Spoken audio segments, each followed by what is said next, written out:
Assalamualaikum warahmatullahi wabarakatuh. Bismillahi tawakkaltu ala Allah. La hawla wa la quwata illa billah. Ashhadu an la ilaha illallah. Wa ashhadu anna Muhammadan abduhu wa rasuluh. Allahumma salli wa sallim ala sayyidina Muhammadin wa ala alihi wa sahbihi ajma'in, amma ba'd. Saudara-saudara sekalian, kali ini kita akan coba ngaji bareng pemikiran filsafat dari tokoh filosof muslim yang bernama Abu Bakar Muhammad Ibnu Zakaria Ar-Razi. Abu Bakar Muhammad Ibnu Zakaria Ar-Razi. Jadi terkenal dengan nama Ar-Razi. Ingat, nama Ar-Razi ini dalam hasanah studi Islam bukan hanya satu. Kita tahu ada Fakhruddin Ar-Razi, dia seorang mufassir misalnya. Maka kalau saudara-saudara hendak browsing tentang Ar-Razi yang filosof, catatannya adalah ya setelah kata Ar-Razi ditambahi dengan clue filsafat Islam atau filosof muslim. Maka nanti yang muncul adalah Abu Bakar Muhammad bin Zakaria Ar-Razi. Poin pertama yang bisa kita ambil dari beliau adalah ada satu keyword penting, satu kata kunci penting, bahwa Abu Bakar Muhammad bin Zakaria Ar-Razi ini dia terkenal sebagai mufakkir aqlani. Aqlani, seorang rasionalis, ya. Bahkan ada yang melabeli rasionalis murni. Jadi di awal dulu saya sampaikan bahwa kita pengen mencoba membaca, mencoba mengkaji tradisi rasionalisme dalam Islam. Inilah filosof kita yang kedua, yaitu Ar-Razi. Bahkan dia adalah seorang rasionalis murni. Sekaligus ini akan coba menjelaskan kenapa beliau dijuluki sebagai mufakkiron aqlaniyan. Ya, seorang pemikir muslim, seorang rasionalis murni. Ya. Ini kalau kita tahu sekarang misalnya orang sering mendengar kata-kata liberal misalnya, ya, berpikir bebas, ya, bahkan label liberal itu seringkali dipakai oleh beberapa pihak untuk memberikan label, memberikan cap kepada pihak-pihak yang mereka anggap sudah terlalu jauh melangkahnya. Ya, oh kamu liberal, dan liberal itu notabene dalam tanda kutip adalah dianggap sesat. Ya, makanya label liberal itu biasanya sangat akrab dengan mahasiswa perguruan tinggi agama Islam. Yo, efek dari belajar filsafat, biasanya orang dilabeli kalau dia belajar filsafat terus jadi liberal misalnya. Oke deh, kalau dengan term liberal ini barangkali kita bisa posisikan Abu Bakar Muhammad bin Zakaria Ar-Razi ini sebagai mbahnya kaum liberal, bisa jadi seperti itu. Karena apa? Dia betul-betul rasionalis murni. Karena apa? Karena dia itu memposisikan pendapat ini pro dan kontra.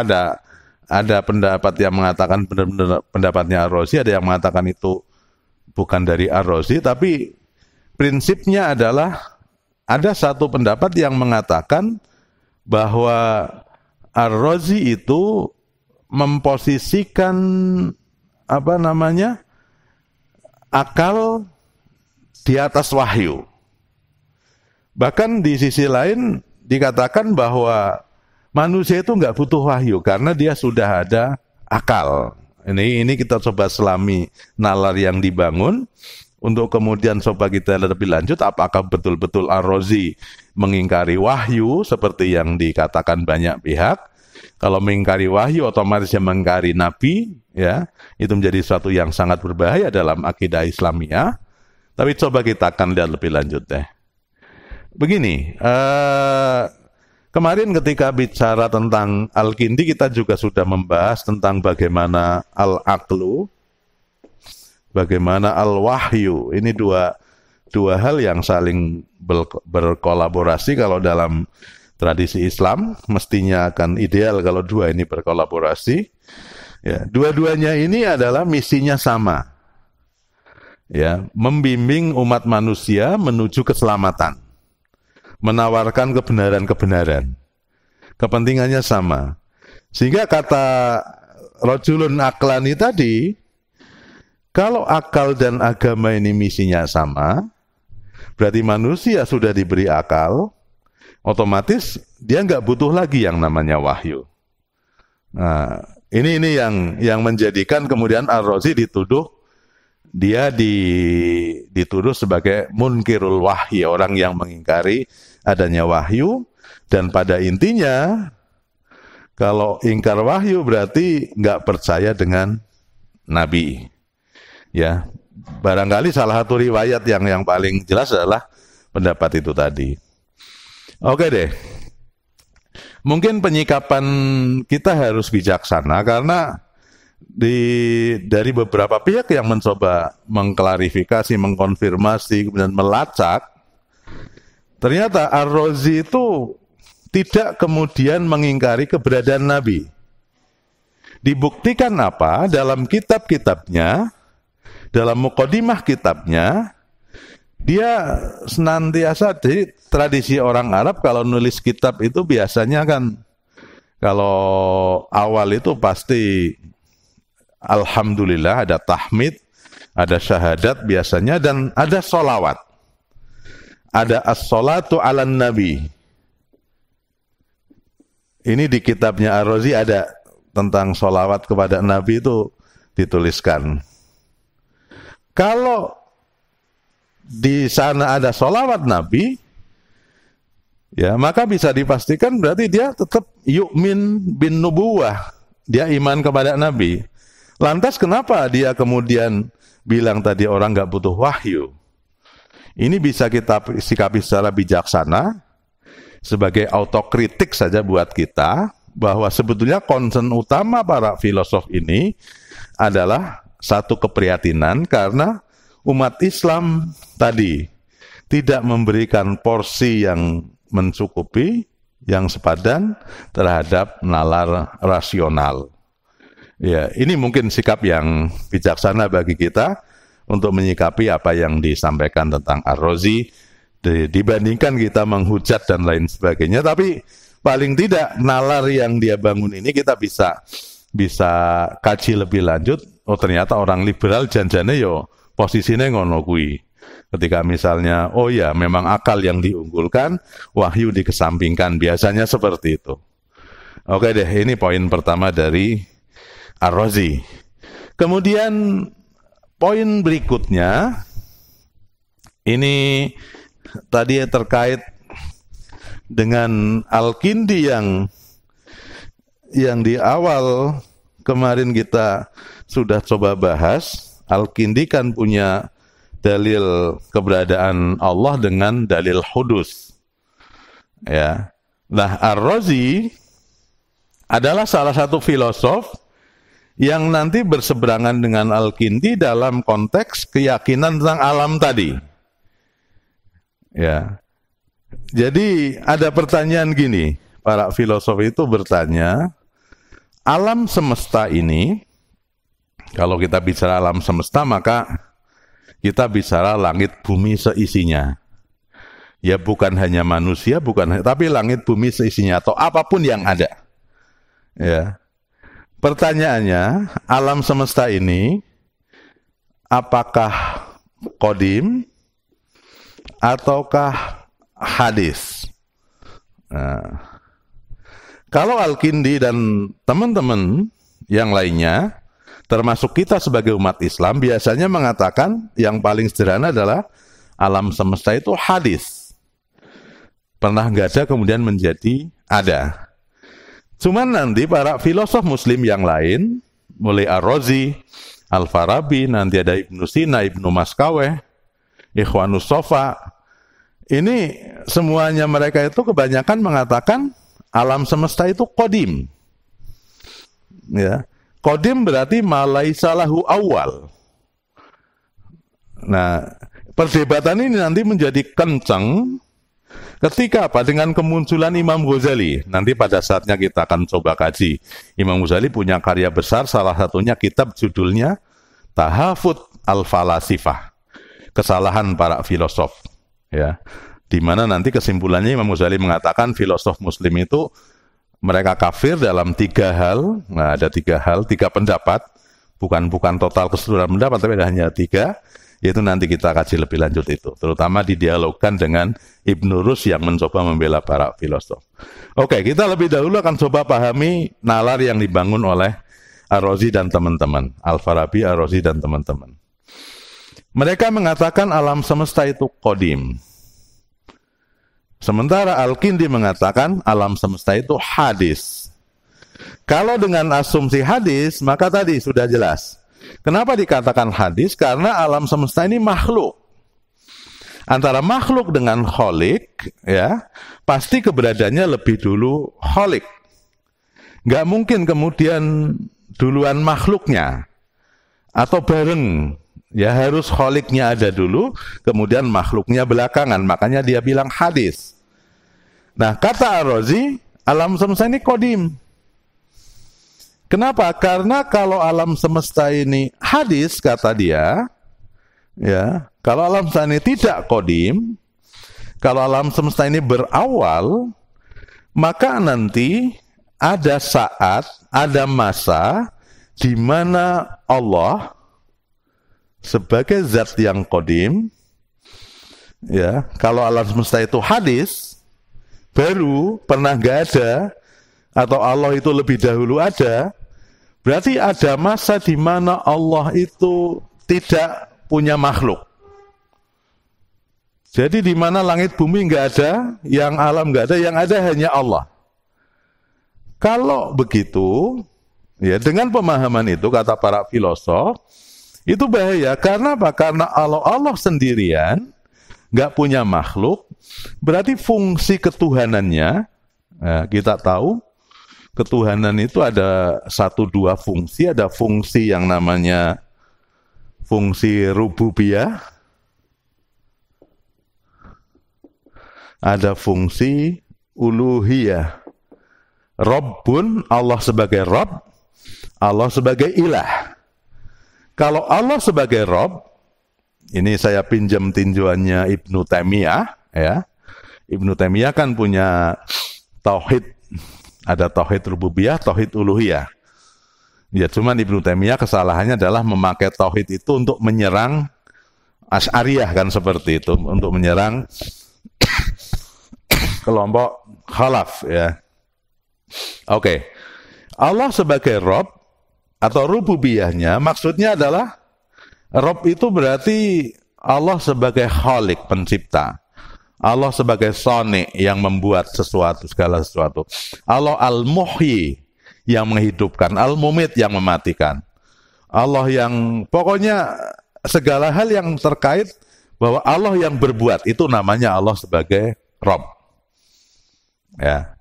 Sementara kalau Allah sebagai ilah, maka ilah itu dimaknai dengan al-ma'bud. Allah sebagai zat yang disembah. Makanya kalau ilah berarti dia zat yang disembah. Misalnya dalam surat Al-Fatihah ada iyyaka na'budu wa iyyaka nasta'in. Ya Allah, kepadamulah, hanya kepadamu kami minta kami menyembah, hanya kepadamu kami minta tolong, kepadamu Allahus Samad kita bergantung, ya. Ini Allah sebagai ilah. Sehingga kalau kita bicara tauhid yang namanya rububiyah, berarti menauhidkan Allah sebagai satu-satunya pencipta, satu-satunya pemberi rizki, satu-satunya yang menghidupkan dan lain-lain itu. Kalau Allah sebagai ilah, ya, maka Allah adalah satu-satunya zat yang disembah, yang diminta tolong dan lain sebagainya. Oke, baik Allah sebagai Rabb atau sebagai ilah, dua-duanya ini meniscayakan ada yang namanya makhluk. Ya, makhluk. Artinya Allah menciptakan, Allah Khalik, berarti ada makhluknya. Allah Ghafur, Allah Maha mengampuni, ada yang diampuni. Allah yang disembah, berarti ada yang menyembah. Ketika nggak ada yang menyembah, maka fungsi uluhiyahnya sama saja kita katakan belum eksis, belum ada. Nah, makanya kata filosof, guyonannya, kalau alam semesta itu baru, maka berarti Tuhan pernah suatu saat sendirian, kan itu kan? Nggak ada makhluknya. Nah, itu nggak bisa kita bayangkan, kata para filosof. Nah, cuman ada permasalahan gini. Kalau alam semesta itu qadim, la awwala lahu, tidak berawal, dan Allah itu qadim, tidak berawal juga, berarti Allah sama dengan alam, dengan makhluknya.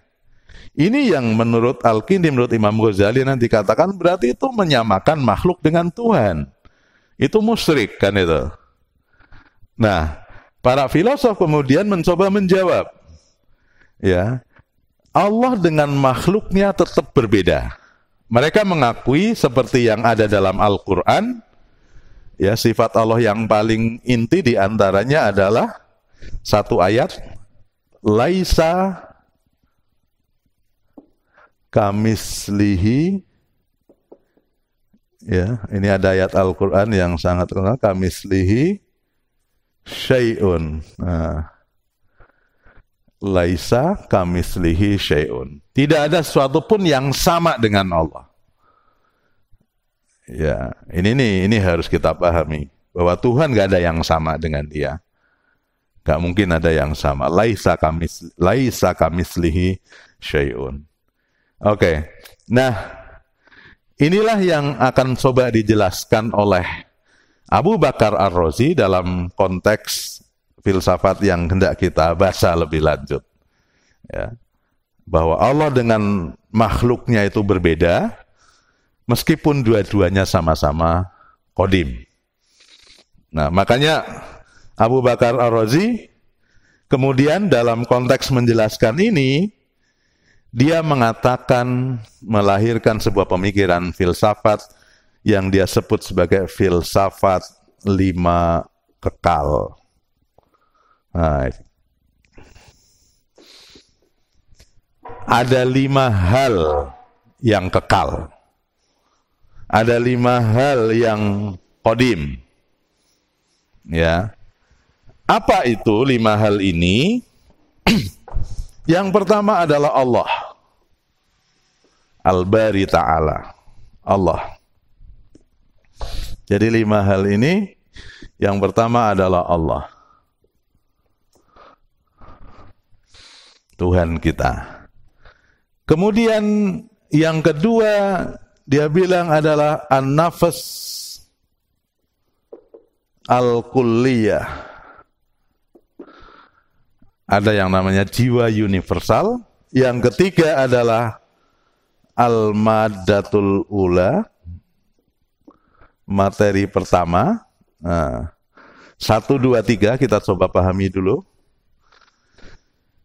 Jadi kalau dalam tatanan wujud, tatanan yang ada, ya 3 hal ini, inilah yang pertama kali ada. Dan Allah adalah yang ada, yang maha ada. Nafas kuliah ini sebagai yang pertama kali ada dalam konteks bicara tentang jiwa yang bersifat rohani. Ya, sebagai yang di dunia ini kan ada yang wujudnya fisik, ada wujudnya roh, ada jiwa, ada raga. Yang fisik nanti berasal dari materi pertama, yang jiwa berasal dari jiwa universal. Nah, ini 3-tiganya qadim.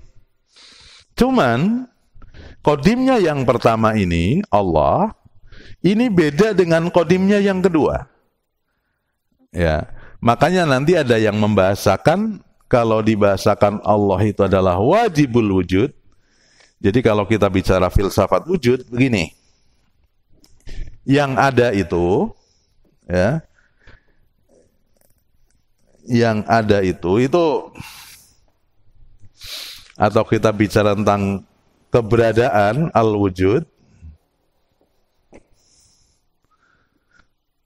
yang ada itu ada paling enggak 3 macam.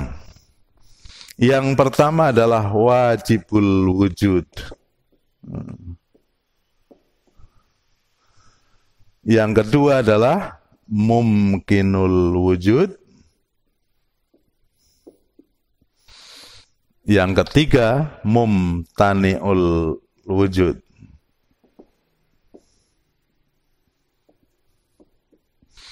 Oke, 1, 2, 3. Wajibul wujud kita samakan tadi dengan istilah qadim.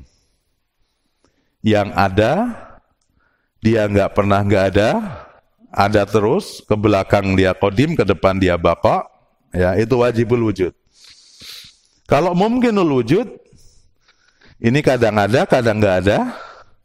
Kemarin nggak ada, sekarang ada, kemarin ada, sekarang nggak ada. Ini mumkinul wujud. Kalau mumtani'ul wujud ini nggak pernah ada. Ini memang logika. Secara logis, kotak ini harus ada. Ya, sesuatu yang nggak pernah ada. Secara umum, pembagian yang ada seperti itu. Ada wajibul wujud.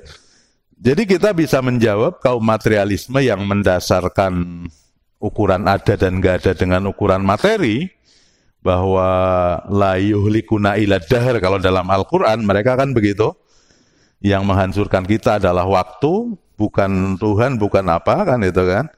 Nah, dengan kategori ini kita bisa jelaskan bahwa yang ada itu bukan hanya benda, bukan hanya yang pernah kita lihat, yang pernah kita dengar, tapi yang ada adalah semuanya, termasuk di dalamnya adalah wajibul wujud. Dan salah satu wajibul wujud yang paling utama adalah Allah di sini, kita lihat. Ya, Allah itu nggak pernah nggak ada, dia ada terus. Ya, ke belakang, ke depan ada terus, nggak pernah nggak ada matinya. Pokoknya Allah itu seperti itu. Nah, dan Allah bukan benda, bukan materi. Jadi salah kalau kemudian kadang orang berpikir keliru ketika misalnya di kampung ada teman dia mencoba mendebat kita, kamu kok yakin banget Tuhan itu ada, apa kamu sudah pernah lihat misalnya? Ini menjadi pertanyaan yang keliru. Karena yang ada itu nggak pasti harus dilihat. Ya, bahkan di dunia fisik sekalipun kita tahu ada zat, ada benda cair, ada benda padat, ada gas, ya, ada atau apa ya misalnya kayak makhluk yang namanya jin. Kita tahu al-jin itu makhluk diciptakan dari api, ya, dan api itu energi, ya, api itu materi kan itu, dan secara prinsip kita tahu secara mata lahir kita nggak bisa melihat makhluk itu kan itu kan, tapi bukan berarti dia nggak ada, dia ada, seperti itu. Nah makanya ini nih satu hal. Jadi kalau ada yang mengatakan kamu kok yakin banget malaikat itu ada, apa kamu sudah pernah melihat? Yo, melihat bukan ukuran sesuatu itu ada atau tidak, itu berada kesalahan berpikir dia. Oke. Nah, dalam konteks ini, wajibul wujud ini, para filosof, Ar-Razi dan teman-teman, mencoba menyatakan, mencoba menjelaskan, bahwa yang wajibul wujud ini nanti ada 2 macam. Ada yang pertama adalah Allah. Ini bisa kita istilahkan wajibul wujudnya adalah wajibul wujud li dzatihi. Yang kedua itu li ghairihi. Li dzatihi itu dengan sendirinya. Ini kita kalau pinjam istilah yang ada dalam ilmu hadis atau ilmu mustalah hadis misalnya, ini kita bisa sedikit banyak memahami term ini. Kalau hadis ada kategori hadis sahih, hadis hasan. Hadis sahih itu kan ada hadis sahih yang li dzatihi, ada hadis sahih yang li ghairihi. Kalau hadis sahih li dzatihi itu hadis yang dia periwayatnya sendirian saja sudah sahih. Kalau yang li ghairihi itu karena hadis hasan kumpul banyak, terus jadi kuat, naik tingkat jadi levelnya sahih. Nah, ini gambarannya seperti itu. Nah, dengan pembagian itu tadi, nanti mumkinul wujud masuk di dalamnya makhluk semuanya, mumtani ini memang nggak pernah ada. Nah, dengan pemahaman itu kita bisa mengurai ini, bahwa Allah adalah wajibul wujud li dzatihi. Sementara jiwa universal, jiwa yang menjadi sumber keberadaan jiwa-jiwa yang ada di dunia, kemudian materi pertama yang menjadi bahan dari benda-benda yang ada di dunia ini, di alam semesta ini dua-duanya wajibul wujud atau qadim, tapi qadimnya qadim li ghairihi. Ya. Qadim li ghairihi maksudnya masih bergantung kepada yang nomor satu. Ya, keberadaannya bergantung kepada Allah. Kalau dalam bahasa kita itu masih ciptaan Allah. Ini dianalogikan oleh Ar-Razi itu dengan ini, atau para filosof menganalogikannya dengan apa? Seperti Anda yang berdiri di halaman kena sinar matahari, tubuh kita dengan bayangan yang ada itu, kena sinar itu. Antara tubuh dengan bayangan secara zamani, secara temporal, secara waktu, keberadaannya itu bareng. Begitu ada tubuh, ada bayangan. Atau bayangan pasti itu muncul karena keberadaan tubuh. Tubuhnya nyampe situ, bayangannya ada. Ya begitu Tuhan ada, alam semesta ini ada. Tapi bersumber dari Allah. Penciptaannya nanti teknisnya macam-macam. Ya. Apakah nanti dengan kun fayakun atau dengan yang lainnya. Tapi prinsipnya bahwa jiwa universal, materi pertama ini kayak bayangan Tuhan. Kayak bayangan tubuh kita ketika kena sinar matahari. Ketika kita ada, maka bayangan otomatis ada. Tapi secara zatiah, tetap bahwa keberadaannya bergantung kepada Allah. Nah, sehingga bisa dikatakan tadi, sama-sama qadim, tapi qadimnya berbeda. Sekaligus menjawab tuduhan para filosof yang lain, ya perdebatan antar mereka, kalau dikatakan alam itu qadim berarti sama dengan Tuhan. Enggak, beda.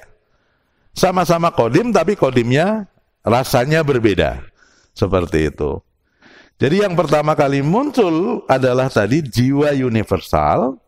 Ini jadi roh-roh kita, ini jiwa kita itu berasal dari sana. Materi pertama ini menjadi bahan apa yang ada yang sifatnya benda yang ada di semesta ini. Ini yang qadim. 1, 2, 3, ada 5 ini, baru 3. Kemudian yang 2 lagi adalah terkait dengan atribut. Jadi kalau kita bicara materi, materi ini butuh adanya tempat, az-zaman, dan waktu. Butuh ruang dan waktu. Ya. Tapi karena ruang dan waktu untuk materi pertama yang qadim, maka ruang dan waktu yang adalah ruang dan waktu yang mutlak sifatnya. Ini kalau bicara ruang waktu ini maksudnya dimensi lah. Ini untuk mencoba memahaminya. Jadi dimensi ruang, dimensi waktu itu kan macam-macam. Ya, kayak ini aja lah. Kalau di dimensi ruang misalnya, kita kadang sulit memahami bagaimana seekor cacing misalnya, dia bisa hidup di dalam lumpur. Ini kalau kita bayangkan kita masuk ke sana kan nggak iso bernafas, nggak iso apa kan itu kan. Sementara cacing hidupnya di sana. Yang kecil-kecilan saja air, ikan di air misalnya. Makanya ada anekdot di dunia filsafat itu, ada apa namanya, anekdot orang yang berpikiran sempit itu disamakan dengan cerita ketika ada 2 ekor monyet lagi jalan-jalan di tengah hutan, ya, ini kakak beradik. Kemudian tiba-tiba kakaknya yang lebih dewasa, ya mereka lewat sebuah sungai, di dalam sungai itu banyak ikan di sana. Kemudian kakaknya nyebur ke dalam sungai, nangkep berapa puluh ekor ikan dia tangkep. Adiknya udah seneng ini kalau ditangkap nanti pulang, dibawa pulang, digoreng, dimasak, makan enak nih dalam hatinya kan itu. Tapi apa yang terjadi, kakaknya nangkep puluhan ekor ikan, kemudian ikan itu ditaruh di daratan, ditaruh di atas rumput, di atas batu, kemudian ditinggal begitu saja. Ditanya dia sama adiknya, "Mas, ikan-ikan itu tadi kok gak dibawa pulang, bukannya mau digoreng, bukannya mau dimasak, makan enak kita kan," gitu kan. Terus kata kakaknya apa? "Dek, kamu tahu enggak, kakak itu baru saja mengamalkan sebuah akhlak yang bagus karena kepedulian kakak. Kakak khawatir kalau ikan itu kita biarkan nanti di dalam air, kita biarkan, kita tinggalkan, mereka nanti akan kelelep dan mati karena gak bisa bernafas. Ya, maka kakak sudah menyelamatkan puluhan nyawa kan itu kan, dengan bangganya. Dia nggak tahu bahwa yang terjadi dengan ikan-ikan tadi itu bukan terselamatkan, tapi justru malah dia mati karena dia diletakkan bukan pada ruang yang semestinya. Ini gambaran dari orang yang berpikiran sempit, melihat orang lain dengan kacamata dia. Yang terjadi dalam konteks dimensi ruang juga seperti itu. Terlebih kalau kita bicara dimensi ruang yang lain. Kita punya makhluk yang lain seperti jin misalnya. Al-Kisah dimensi ruang jin itu agak berbeda dengan dimensi ruang kita. Ukuran-ukurannya itu loncat tingginya, kalau di kita 2 meter sudah tinggi banget. Kalau alam jin itu katanya sampai puluhan meter bisa loncat. Temponya juga, waktunya juga gitu. Makanya sering ada dongeng-dongeng di kampung itu kalau ada anak dibawa wewe, dibawa hantu, kemudian dia pulang, perasaan dia baru 1 malam, ternyata dia sudah 2 bulan atau sudah 2 minggu. Ini kan dimensi, mungkin karena dimensi waktunya memang berbeda. Kalau secara kajian keagamaan, misalnya kita tahu Al-Quran, hadis banyak bercerita tentang dimensi ruang dan waktu para malaikat. Ya, malaikat itu digambarkan sebagai makhluk Tuhan yang punya sayap. Nah, sayapnya malaikat itu ya satu saja dibuka, sepasang saja dibuka, maka langit bumi ini tertutup. Nah, ini hadis ada yang mengatakan begitu. Kalau kita memahaminya verbal, itu sulit kita membayangkannya. Tapi kalau kita pakai tadi dimensi ruang, dimensi ruangnya beda kok dengan kita malaikat itu. Dan ingat bahwa malaikat itu sama dengan nabi-nabi, tilkar rusulu faddalna ba'dahum ala ba'd. Tuhan juga memposisikan mereka bertingkat-tingkat.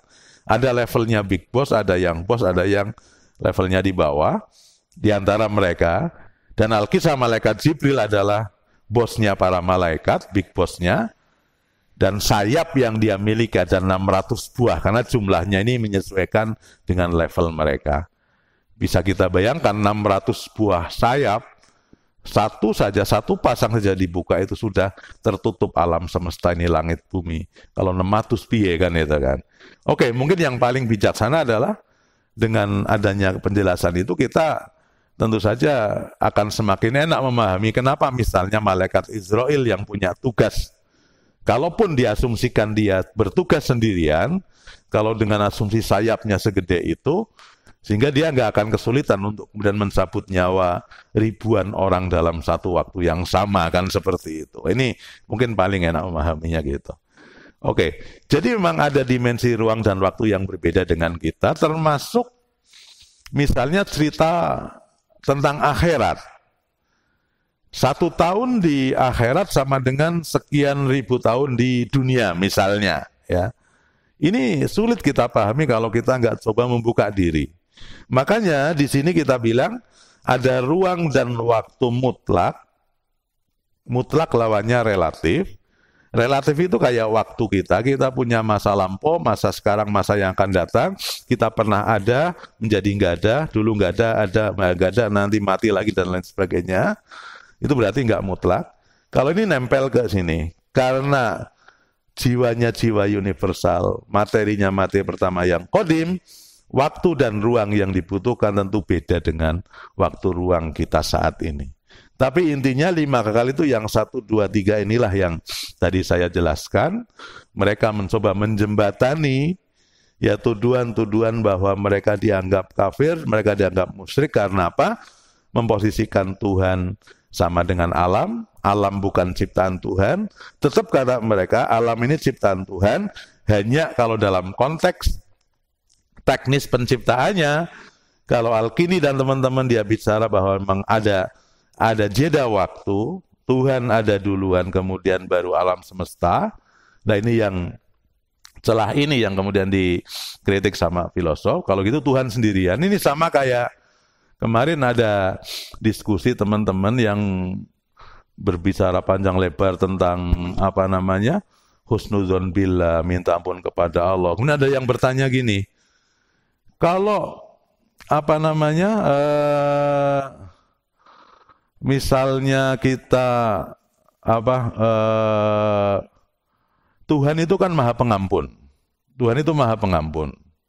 Ya. Ke depan ini yang namanya baik dan buruk, jahat dan kebaikan itu kan akan selalu ada sampai kiamat, ila yaumil kiamah.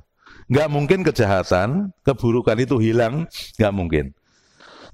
Salah satu reasoningnya, satu alasannya adalah karena apa? Karena kalau kejahatan itu hilang, apa fungsinya Tuhan Maha Ghafur, Maha Pengampun? Nah, terus ada teman yang nyeletuk.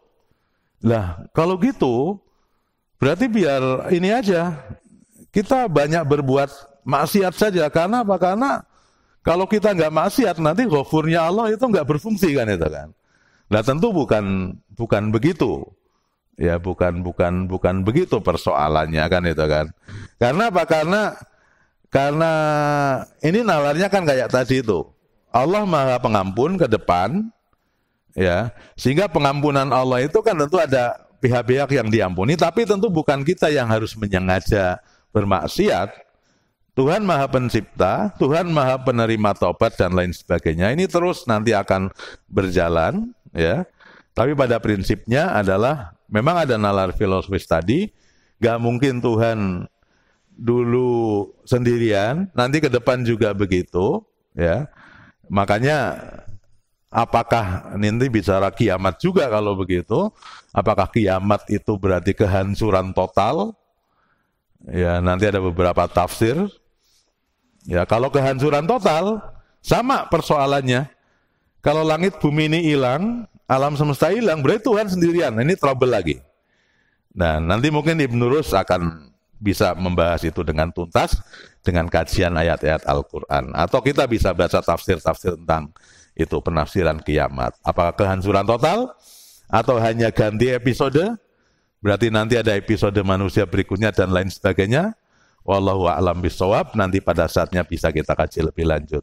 Wallahul muwaffiq ila aqwamit thoriq. Assalamualaikum warahmatullahi wabarakatuh.